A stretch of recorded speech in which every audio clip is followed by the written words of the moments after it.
Sekarang mereka dibangunkan oleh Allah. Habis isu bangun. Sekarang Allah sebut, bangun mereka ni Allah nak uji. Allah nak mengetahui siapakah di antara dua kelompok, dua golongan ni yang lebih tepat kiraannya. Sebab bila saja mereka bangun, mereka berselisih faham, berselisih pendapat tentang berapa lama mereka tidur kepada dua kumpulan. Wallahu alam lah, hak 7 orang tu 3, 4 ke 5, 2 ke 1, 6 ke, hak tu kita tak tahu. Biar. Tapi Allah sebut jadi dua kelompok. Satu kata berapa? Labisna yauman au ba'da yaum. Satu kelompok kata sehari penuh kita tidur. Sehari dah kita tidur sini ni. Satu kelompok lagi ba'da yaum. Setengah hari je. Tak sampai sehari pun. Okey. Kalau kita lihat secara literal, baca harfiah sekali lalu, kita hanya memikirkan konteks apa? Konteks agakan dan andaian mereka. Tetapi di sini, ulama-ulama membuka biasan dan spektrum ilmu lain. Daripada ayat ni, dia mengeluarkan pandangan bahawa manusia, Ashabul Kahfi, kita boleh katakan manusia-manusia pilihan Allah. Manusia-manusia yang soleh. Manusia-manusia yang sempurna imannya. Manusia-manusia yang baik.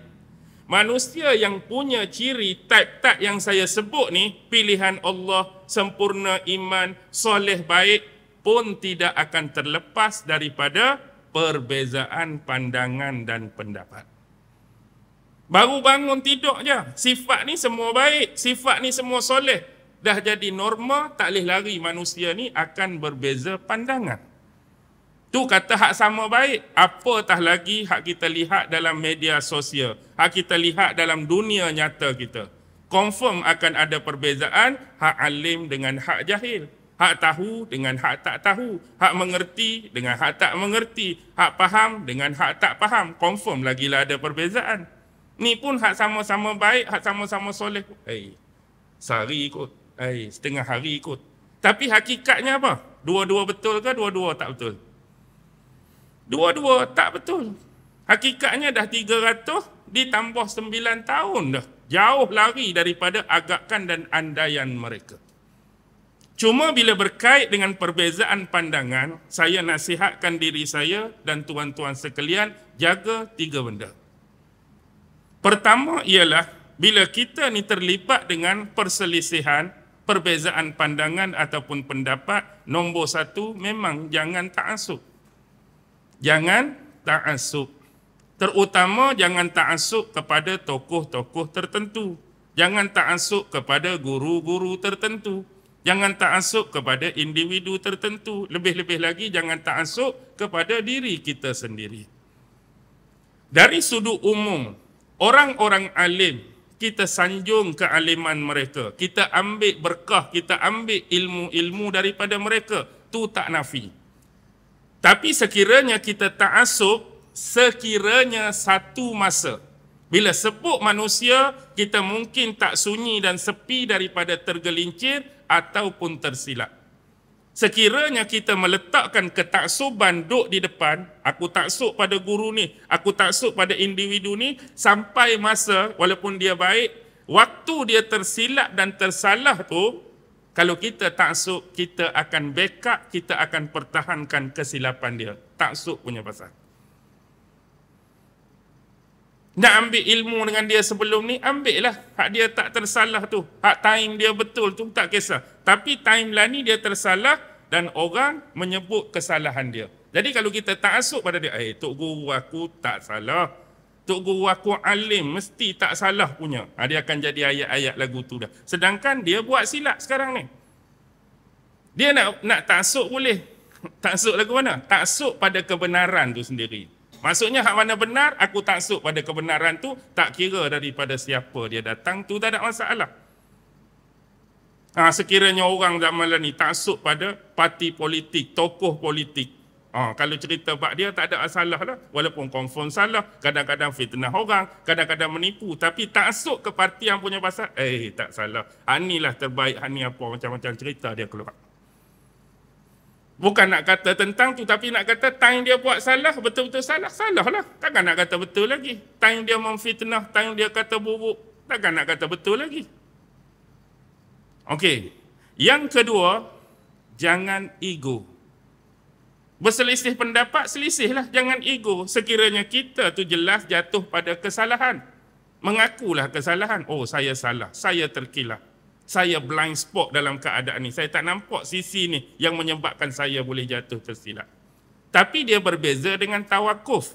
Tawakuf dia bukan ego. Bukan kita nak mengaku tersilap.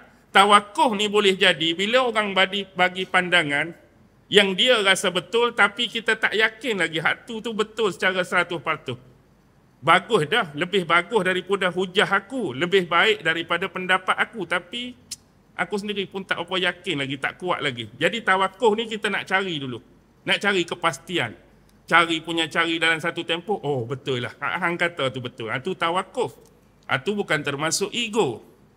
Hak ego ni memang jelas salah. Tak mungkin aku salah sebab aku hebat, sebab aku terror, sebab aku kaji macam-macam. Aku tak boleh jatuh salah. Sebab tu kita selalu pesan, ego ni hanya pada motor Yamaha saja. Yamaha ego tu lah. Yang lain tak apa. Okey. Yang ketiga, emosi kena jaga. Tuan-tuan, emosi. Sebab kadang-kadang bila kita melihat kesalahan seseorang, ya, kita rasa nak tegur.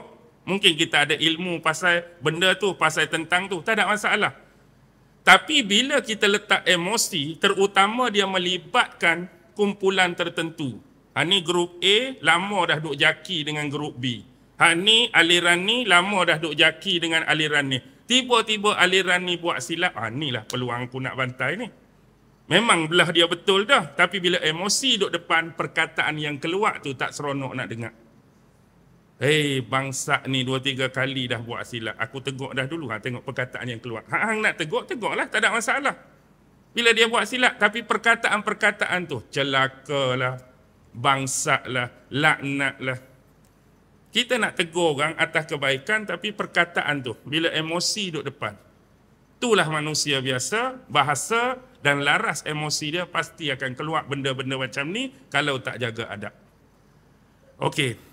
Sebab secara umumnya berbeza pandangan ni banyak. Hanya dengan ilmu dan pengetahuan kita boleh berbeza pendapat. Kerana pengalaman masing-masing kita boleh berbeza pendapat. Baca buku yang sama, pemahaman yang berbeza, perspektif yang berbeza, boleh berbeza pendapat. Adanya dapatan dan maklumat tertentu, boleh berbeza pendapat. Adanya andaian, agakan dan ramalan tertentu, boleh berbeza pendapat. Tapi uruskan perbezaan tersebut dengan baik. Sebab kita Islam, saudara kita pun Islam. Kita kena faham satu benda tu. Okey.